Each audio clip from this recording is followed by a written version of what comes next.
Bismillahirrahmanirrahim. Assalamu alaikum dear students of class 9th. It's a biology class and we are studying the second chapter, structural organization of life, in which we have read about the cell, discovery of cell theory, and about microscopes and what developments were made after the invention of microscope. Then here comes electron microscope, जिसके बाद हमें पता चला कि cell जो है वो सिर्फ सेल वॉल और न्यूक्लियस पे ही कंसिस्ट नहीं करता, बल्कि इसके अंदर और भी बहुत सारे ऑर्गेनल्स होते हैं. तो इंशाल्लाह today we are going to read about the components of cell.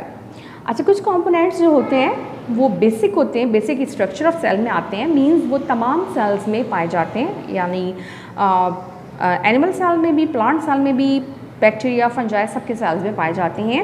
लेकिन कुछ चीज़ें ऐसी होती हैं जो कि एनिमल सेल्स के लिए ही स्पेसिफिक हैं, जो प्लांट सेल के लिए स्पेसिफिक हैं या एनिमल सेल में वो नहीं पाई जाती. सबसे पहले तो हम देख लेते हैं structure of an animal cell.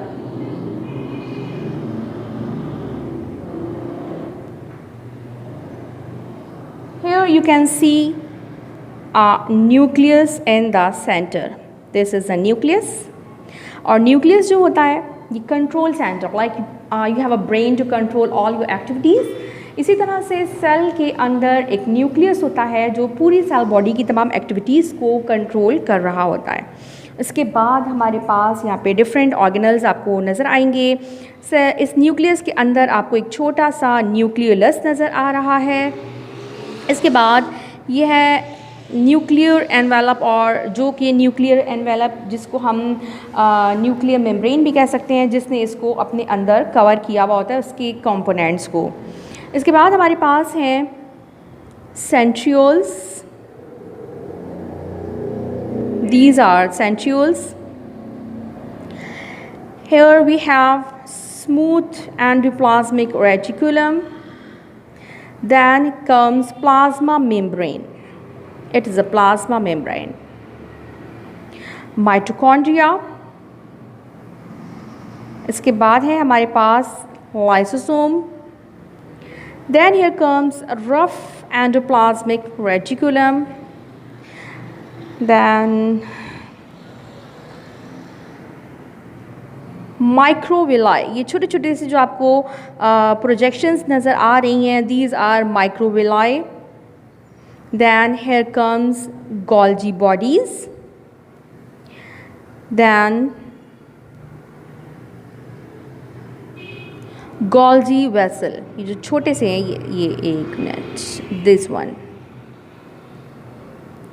इसके बाद है हमारे पास स्मूथ एंडोप्लाज्मिक रेटिकुलम. अच्छा, ये तो हम पढ़ चुके हैं. राइबोसोम्स, और ये तमाम जो है ये तो हमारा स्ट्रक्चर हो गया एक एनिमल सेल का. इसके बाद हम आते हैं प्लांट सेल पे.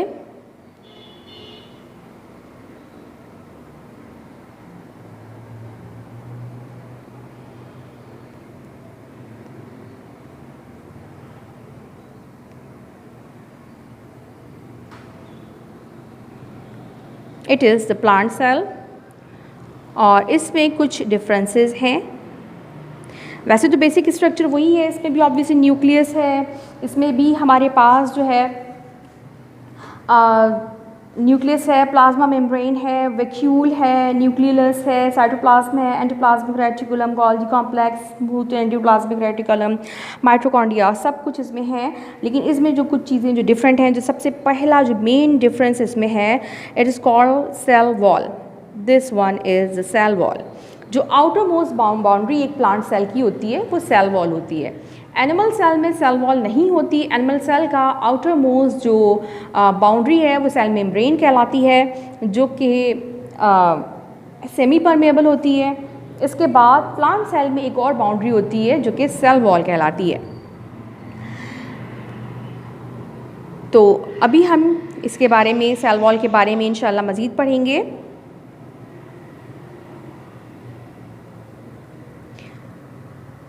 जी, तो ये जो सेल वॉल होती है ये आउटर मोस्ट बाउंड्री है और ये नॉन लिविंग बाउंड्री होती है. प्लांट सेल्स में पाई जाती है, सेलुलोज और पैक्टिन से बनी हुई होती है, जो कि ये सेलुलोज और पैक्टिन कहाँ से आता है या ये बाउंड्री कहाँ से बनती है, ये जो है प्रोटोप्लाज्म ही सीक्रेट करता है। सेल का जो प्रोटोप्लाज्म है, प्रोटोप्लाज्म क्या होता है, cytoplasm and nucleus collectively, means जो सेल मेम्ब्रेन के अंदर जितने भी कंपोनेंट्स होते हैं उन सबको कलेक्टिवली हम प्रोटोप्लाज्म कहते हैं। जो प्रोटोप्लाज्म एक ख़ास जो है सेलुलोज और पैक्टिन केमिकल्स जो हैं उनको सीक्रेट करता है, जो कि एनिमल प्लांट सेल में सेल वॉल बनाने के काम आता है। अब ये सेलुलर फाइबर्स जो हैं ये क्रिस क्रॉस मैनर में अरेंज होते हैं, जैसा कि आपको इस डायग्राम में देख सकते हैं। बैक्टीरियल सेल वॉल का जो कॉन्स्टिट्यूएंट्स हैं, कंपोजिशन है, वो प्रोटीन और कार्बोहाइड्रेट्स पे मुश्तमिल होती है, जबकि जो फंगल सेलुलोज है, फंगल सेल्स का सेलुलोज, फंगल सेल्स का सेल वॉल सेलुलोज और काइटिन पे मुश्तमिल होता है। इसके अलावा जो सेल वॉल है इसकी थिकनेस जो है वो डिफरेंट सेल्स में डिफरेंट होती है, primary, middle, lamella and secondary, यानी इसकी 3 लेयर्स होती हैं, सेल वॉल की 3 लेयर्स होती हैं, primary cell wall, middle lamella and the secondary cell wall. और इसके अलावा कुछ सेल्स में टर्शरी सेल वॉल यानी कि चौथा जो उसकी लेयर है, 4th लेयर भी पाई जाती है। और सेल वॉल का फंक्शन क्या होता है, it provides protection, it provides support and it is a permeable membrane which allow materials to flow in and out, अंदर वाली चीज़ों को बाहर और बाहर वाली चीज़ों को अंदर आना जाना अलाउ करती है। सो ये ट्रांसपोर्ट का भी काम कर रही होती है। सेल वॉल का क्या फंक्शन है, it provide protection, it provide support and it provide transportation medium as it is a permeable membrane. इसके बाद हमारे पास आ जाती है सेल मेम्ब्रेन, और यहाँ जो आप देख रहे हैं ये है basic structure of animal cell plasma membrane. Cell membrane जो है ये प्लांट सेल में सेकंड बाउंड्री है, जबकि एनिमल सेल में ये फर्स्ट बाउंड्री है, और ये तमाम किस्म के सेल्स में पाई जाती है, means fungal, bacterial, plant, animal, all kind of cells consist of cell membrane. ये जो है डबल लेयर ऑफ लिपिड से बनी हुई होती है, जैसा कि आप यहाँ पे देख सकते हैं, this is the one layer and this is an other layer of proteins.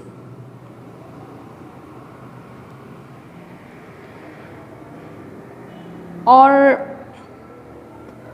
ये सेमी परमिएबल होती है, मींस ये जो है, अच्छा इसको हम बेसिक जो है यूनिट मेम्ब्रेन या बेसिक मेम्ब्रेन भी यूनिट मेम्ब्रेन कहते हैं, क्योंकि जितने भी organelles within the cell, within the cytoplasm, जितने भी ऑर्गेनल्स होते हैं उन सब की एक मेम्ब्रेन होती है। तो उन सब की मेम्ब्रेन का जो स्ट्रक्चर है वो मोस्टली यही होता है, यही यानी कि double strain, double layered protein layer. ये सेमी परमिएबल होती है या सेलेक्टिवली परमिएबल होती है, यानी ये कुछ चीज़ों को अपने अंदर से बाहर या बाहर से अंदर आना अलाउ करती है, और बहुत सारी चीज़ों को या कुछ चीज़ों को जो है वो रोक देती है। Semi permeable means halfly permeable, selectively permeable. Selectively permeable यानी जो चीज़ें उसके सेल के लिए उसको प्रॉफिटेबल लगती हैं, यूजेबल लगती हैं, वो उनको इन या आउट जो है वो अपनी उसका सिलेक्शन ये खुद करती है। इसके बाद हमारे पास आ जाता है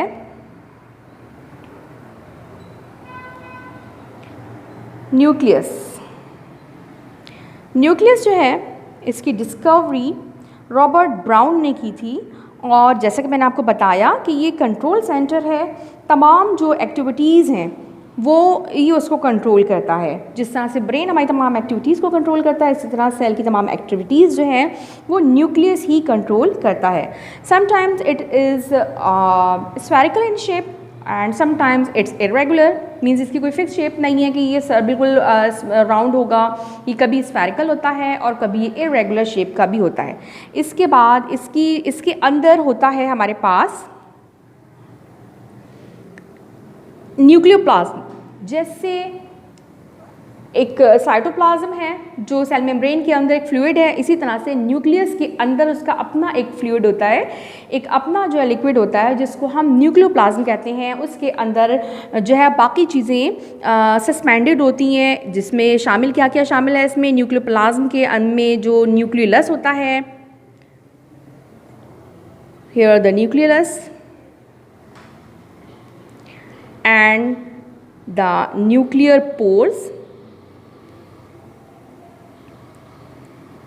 एंड इसके अलावा न्यूक्लियर एनवेलप, वही चीज़ यानी कि इसकी जो न्यूक्लियर मेम्ब्रेन है वो न्यूक्लियर एनवेलप कहलाती है, जिसने इसको इनक्लोज किया हुआ है, इसके तमाम ऑर्गेनल्स को इनक्लोज किया हुआ होता है। अब उस न्यूक्लियर एनवेलप या न्यूक्लियर मेम्ब्रेन की एक इनर मेम्ब्रेन होती है और उसी में आपको न्यूक्लियर पोर्स नज़र आएंगे जो जाहिर है यहाँ से मटेरियल्स को इन या आउट करने के लिए अलाउ करते हैं। जैसे एक डोर आपको एंटर होने देता है या बाहर निकलने देता है, इसी तरह से न्यूक्लियर जी। तो इसमें एक इनर मेम्ब्रेन है, you can see here the inner membrane, the outer membrane and the nuclear pore. Nuclear pore in और आउट अलाउ करता है मटेरियल्स को, और यहाँ पे भी आप ये देख सकते हैं।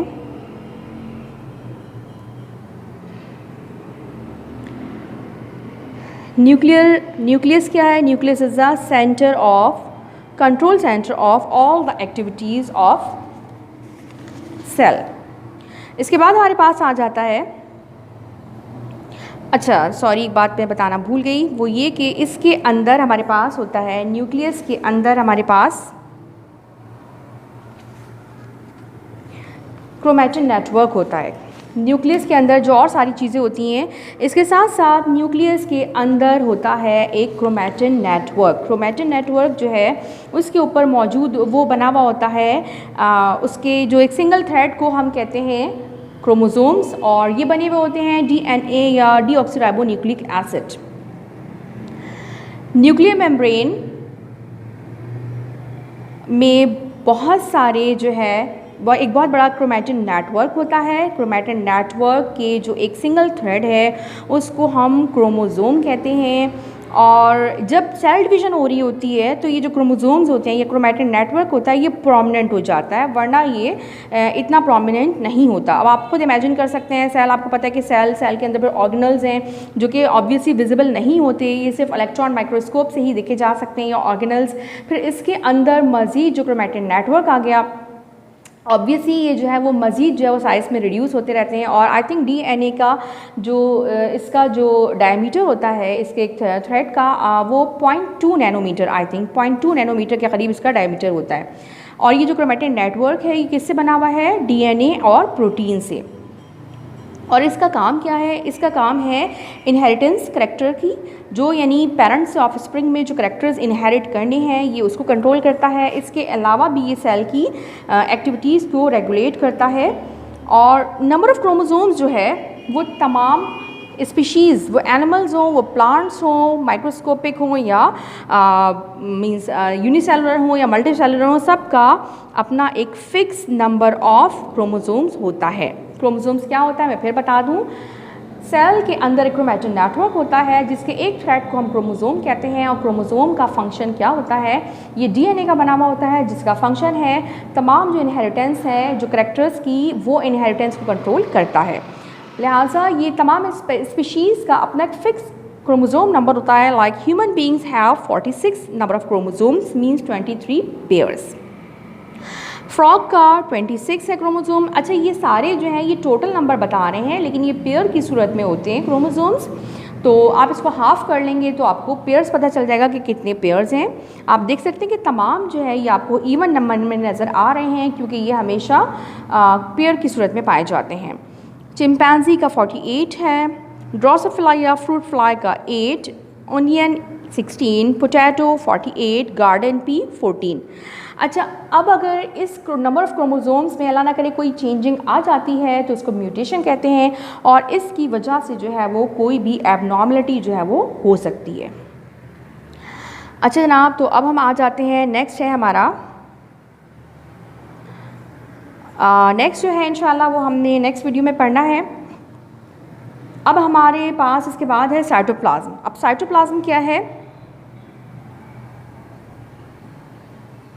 साइटोप्लाज्म जिस तरह से आपने ब्लड का इससे पहले किसी क्लास में पढ़ा होगा कि ब्लड का एक जो पार्ट होता है प्लाज्मा होता है, जो कि एक फ्लूइड होता है जिसके अंदर red blood cell, white blood cells और प्लेटलेट्स जो सस्पेंडेड होते हैं। तो बिल्कुल इसी तरह से साइटोप्लाज्म जो है वो भी एक फ्लूइड होता है जो कि 90% वाटर पे मुश्तमिल होता है।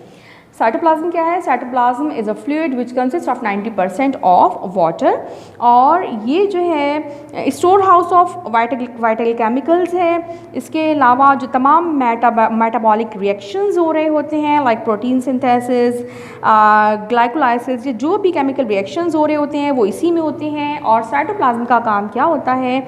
इसके अंदर और बहुत सारे ऑर्गेनल सस्पेंडेड होते हैं। जैसा मैंने बताया प्लाज्मा, ब्लड प्लाज्मा के अंदर उसके ऑर्गेनल सस्पेंडेड होते हैं, इसी तरह से इसके अंदर इसके अपने ऑर्गेनल्स, जो सेल के ऑर्गेनल्स हैं वो तमाम के तमाम साइटोप्लाज्म के अंदर सस्पेंडेड होते हैं। जैसा कि अभी हमने नाम पढ़ा, न्यूक्लियस इसमें शामिल है। ऑब्वियसली साइटोप्लाज्म पूरे सराउंडिंग में मौजूद है और उसमें बीच में न्यूक्लियस है हमारे पास।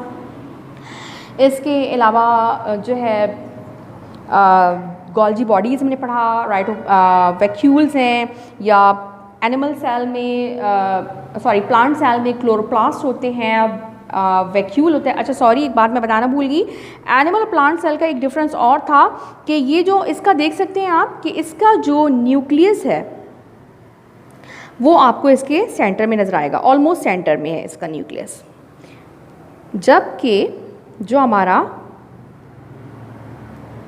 प्लांट सेल है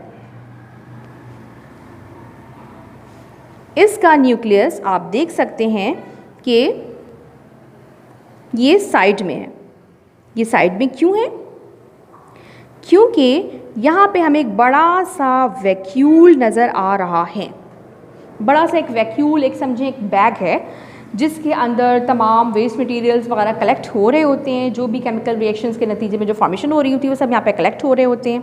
ठीक है, तो ये जो वैक्यूल है ये जब साइज़ में बड़ा हो जाता है तो ये इस न्यूक्लियस को एक तरफ पुश कर देता है। It push the nucleus towards the cell membrane. ठीक है, इसके अलावा इसमें क्लोरोप्लास्ट होते हैं जो कि एनिमल सेल में नहीं पाए जाते। बाकी ये तमाम जो ऑर्गेनल्स हैं साइटोप्लाज्म में ही सस्पेंडेड होते हैं। Vacuole, nucleus, chloroplast, Golgi bodies, mitochondria, whatever within a cell has, these all the materials, the organelles are suspended in cytoplasm which consists of 90% water, and it is the center of all chemical reactions, all metabolic activities. Okay class, आज के लिए मेरे ख्याल में इतना ही। इसके जो बाकी के कंपोनेंट्स हैं यानी साइटोप्लाज्म, यहाँ तक तो हम पढ़ चुके हैं। सेल वॉल है, सेल मेम्ब्रेन है, और न्यूक्लियस है। इसके बाद हमने साइटोप्लाज्म पढ़ा है। अब साइटोप्लाज्म के अंदर जो उसके अपने डिफरेंट कंपोनेंट्स हैं जैसे कि endoplasmic reticulum, mitochondria, centrioles, vacuoles, Golgi complex, plastids, ribosomes, ये तमाम इंशाल्लाह हम अपनी नेक्स्ट वीडियो में पढ़ेंगे। वीडियो को एक से ज़्यादा दफ़ा सुनिएगा ताकि आप बेहतर अंदाज में इसको अंडरस्टैंड कर सकें। टेक केयर, अल्लाह हाफ़िज़।